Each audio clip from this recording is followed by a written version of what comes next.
What started sort of the rift that ultimately had you leave the group? I mean, ultimately, it was management. I mean, he did get kind of loud and I don't know the right word to say it right now, but it's not a way you would want somebody treating your 18-year-old daughter fresh out of the hospital from stomach flu and dehydration. And it just started getting more where I guess I wasn't saying anything. Like I said, I was just taking it, and I'm on, like you said, I'm on the outside. I'm around everybody, their whole family, and Michelle has her family who's like all, you know, God-fearing in the church, and they stick together, and I'm kind of like the, you know, the one out left or whatever, and I've been taking care of myself and holding my family down, so I kind of felt like I was a little bit like, okay, you need to be happy to be here, so just take it.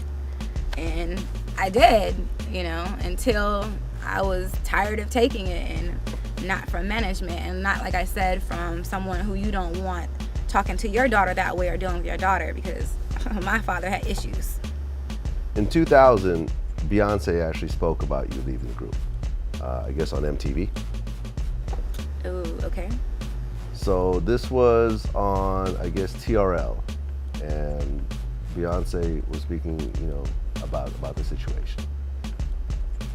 So she says, we have to say that Farrah was not kicked out of Destiny's Child. She actually did not show up for 3 major promotional events.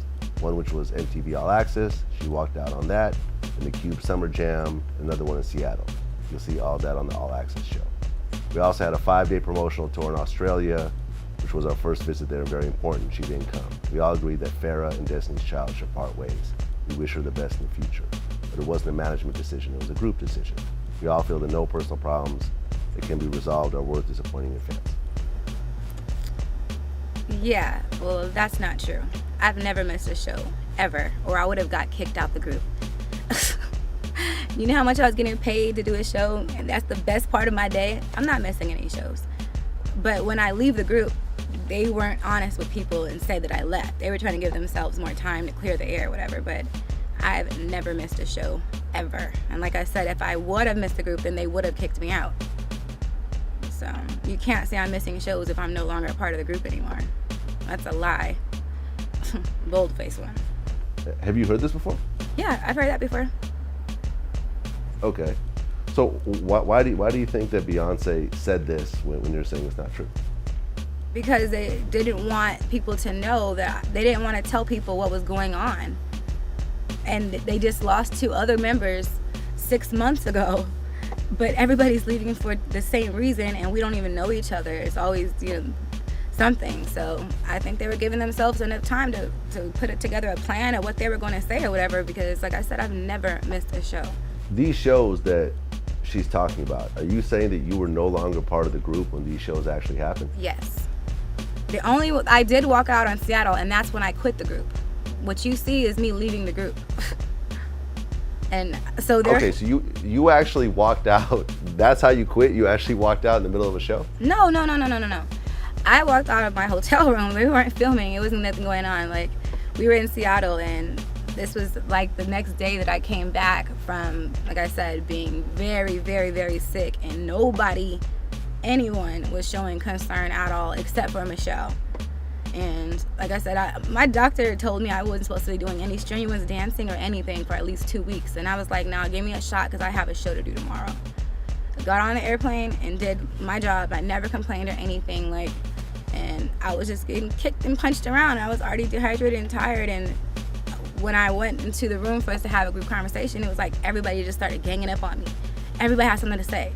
I'm like, okay, I'm not about to do this. And then so I walked out of the room. I'm like, I'm not about to let you guys just jump on me and gang up on me. This is ridiculous.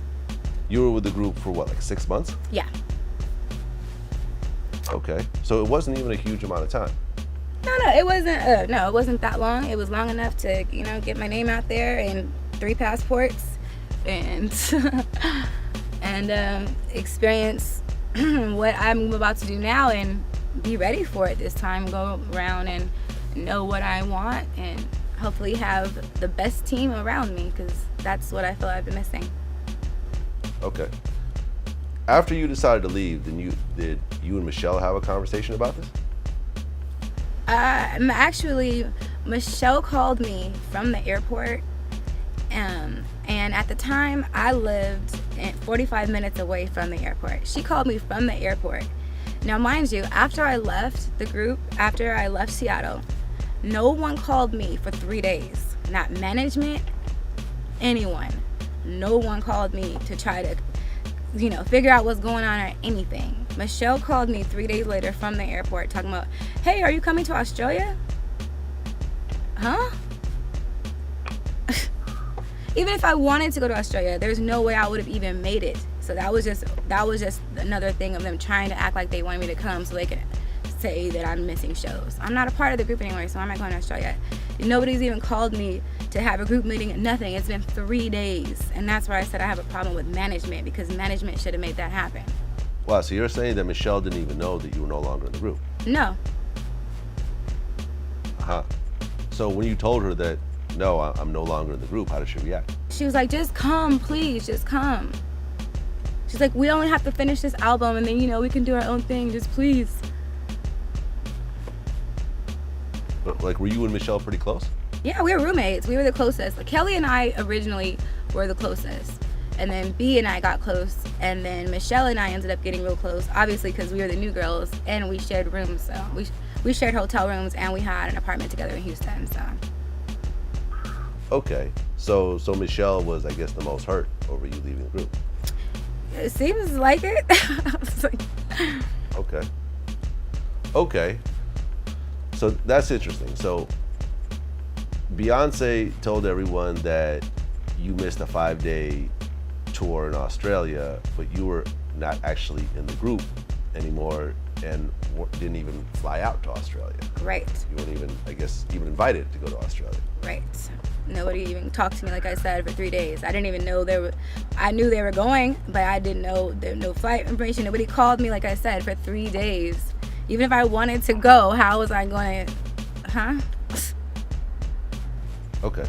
Well, when you talk about groups of people, you talk about a musical group or a company or a relationship or whatever else, things happen. Right. Egos come into play, people get upset, people hear things, there's hearsay, he say, she say, and then, when you talk about something as big as a musical group, the fans put in their 2 cents and other people get in the mix and so forth. Man. But blowouts happen, but at one point, everyone calms down. Right. And sometimes things get worked out. You talk about for 3 days, you didn't talk to anybody or whatever else. I mean, after the first day, did you think well, Destiny's Child is a huge group. I just performed in front of 250,000 people and everything else like that. These types of opportunities don't come around every day. Did you ever think, let me swallow my pride and go to Matthew and say, something, let's try to work it out. I know that this happened and I'm unhappy the way it happened, but let's try to work it out and make it work. No, because like I said, it wasn't about Destiny's Child or the money. It was about my happiness. And if I'm not happy, I'm not staying anywhere. So, I can't give my all if I'm not happy, and I'm not selling my soul, or I'm not doing anything out of character for anyone or anything. And if I'm not being respected how I know my father raised me to be, I'm not going to be a part of your situation.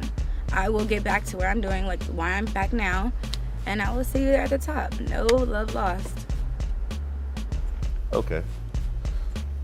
So at that point, you just felt like there's really no future with Pharoah and Destiny's Child anymore. I mean, like I said, at that point when management is not even, doing what they're supposed to be doing, and then we're young kids, who's going to make it happen? And it was already, like I said, I already got jumped and ganged up on by everybody, so it's like, it's not all that it's cracked up to be in my happiness. Like, I was not happy. My health, my health was, and nobody cared, so it's like, what's the point of being with all this family if nobody's treating like it?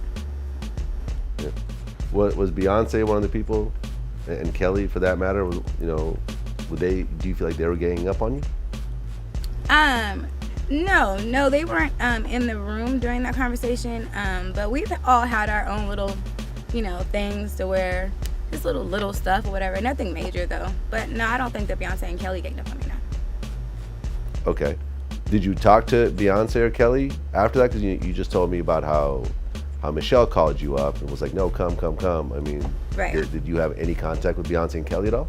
Actually, Michelle handed Beyonce the phone, and she was like, hey, are you gonna come? And that's when I told her, I live 45 minutes away from the airport, so even if I wanted to come, that's not going to happen. Like, I'm like, nobody called me? And then she just gave Michelle the phone back. So I didn't feel like I was wanted. I know when I'm not wanted somewhere. Well, but did Beyonce not know that you weren't in the group anymore either? Well, I mean, like I said, nobody's talked to me for 3 days. Like, you have to understand, like, Destiny's Child, like, we talk. Like, everybody talks. We have group meetings about the littlest, smallest, dumbest stuff. So for not anyone to contact me for 3 days was just uncalled for, and it was not how things should have went. I don't know anybody who handles business like that, especially, like I said, dealing with young girls. Okay, but it still seems that if Beyonce got on the phone and asked if you were coming, unless she was just basically faking it. I don't feel like it was 100% genuine. I'm just going to say that. The whole situation after that, I don't feel like it was genuine. Like I said, I feel like it was kind of setting me up so they could have, a look to be like, okay, this is why she's not here. So, I don't feel like it was genuine. Okay. So you feel like they were trying to create a situation where it's like, hey, Farrah messed up and she was given this great opportunity and she didn't show up to all these shows and we had no choice but to let her go. Yeah, basically. When I was researching this, it was kind of like, that's what kind of kept coming up. It was sort of like, it was almost like you were being painted as a diva. Like, you're too good to show up to some of these shows and you'll just, you're just doing your own thing and they have to work around you and they're almost the victims in this whole thing. Exactly, and that's completely false. Gotcha. So after you left Destiny's Child, I mean, you talked about the conversation with Michelle and Beyonce.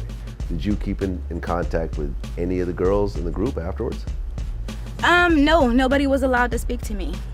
Once you're not a part of our situation, you're not a part of our situation, and I was made aware of that a long time ago with our dancers that we went through, and I was friends with some of them, and after Matthew let them go, he was like, it'd be in your best interest not to talk to them anymore because they're not a part of this group. So I already know Matthew told all the girls not to talk to me. So, nope. Okay. So when you joined Destiny's Child, were you told never to contact LaToya or Latavia? I didn't know them, so I mean, it wasn't like I was, but there were other people that they didn't deal with, and they didn't, like, I'm not even gonna get into detail, but if you even played a certain song, they would look at you like a certain way. I had to watch what music I listened to. Yeah, you're right, because I had forgotten that LaToya and Latavia, they were actually together from more or less the beginning, right? Yeah, they were friends since 10 years old. They're already 10 years in once I got into the situation, as a friendship, and And they would get upset at you if you actually played a certain song. Certain stuff, yeah. I would get the evil eye, like, we don't mess with them. Why are you playing that? So, but then after you left, everyone was more or less prohibited from even talking to you or maintaining any sort of contact. Right.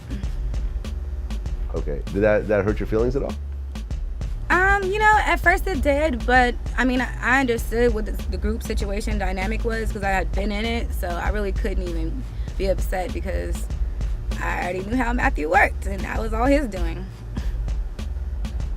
Okay. Were you mostly upset at Matthew afterwards? Yeah, he was the main person yeah, absolutely. Okay. Did you ever talk to him after you left the group? Nope. Haven't talked to him. Haven't seen him. I haven't seen anybody aside from Kelly since I've left the group. And when I see her, she's always a sweetheart. But it's not like we're exchanging numbers. Like, hey, girl, let's go hang out. You know. Although I wouldn't have a problem with it, I still don't know. You know what I mean? What's going on in that situation? So. Okay, so but you have run into Kelly a couple times. Yeah. We were actually on the same plane one time, and we didn't even know we were on the same plane, and it was just, hey girl, how are you? How's your sister? Because I have 14 brothers and sisters, and I'm the oldest, so I had a strong hand in like helping raise most of them, and so they've always been very prominent in my life. So my little sister would come to the video shoots and stuff like that, and she asked about my sister and said I looked good. I'm like, you look good too. That's when she first started wearing the long weave, and I was like, yes girl, keep that. That's she right there. She looked really good. So it was cute and sweet, and yeah, that was about it.